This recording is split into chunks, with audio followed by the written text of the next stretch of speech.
General Treatment Products W600. We're going to show you. I left my drink over there. That's terrible. Wiring. Wiring with the W600, just like the W100. I'm going to turn this upside down. Just let it break it. I'm terrible at that stuff. So, wiring on the W600, a lot like the 100. Machines are way different. This one's has a lot more options and stuff. It does close with the bolts, which I've loosened, and then it latches also. So you can see in this one here, there's a lot more stuff than it was in the other version, or the 100 series.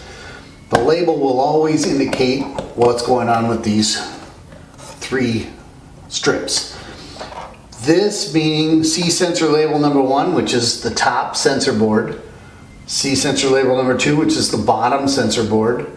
And the DI shields are based on just any of the direct inputs or digital inputs. They're shields will all go through 7 and 8. Now, the rest of these ones are standard settings with a couple of exceptions of like the analog outputs. Okay, so the analog outputs, what it shows here, 16 and 17, 16 and 17, and this is terminal 1, this is terminal 2, terminal 3 is in the middle. Okay, remember that. But then you'll also see digital 1s, okay, digital 2s, right there, digital 3, digital 4, below it, digital 5 and digital 6. Okay, and there are 9 VDCs in there to supply power for those in case they're like reed switch closures, or if they're powered,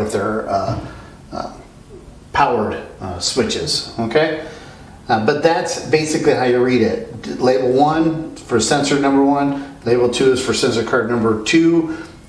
On the back here, we've actually added a couple of different ones. This is the 4 to 20 output card, so it is installed.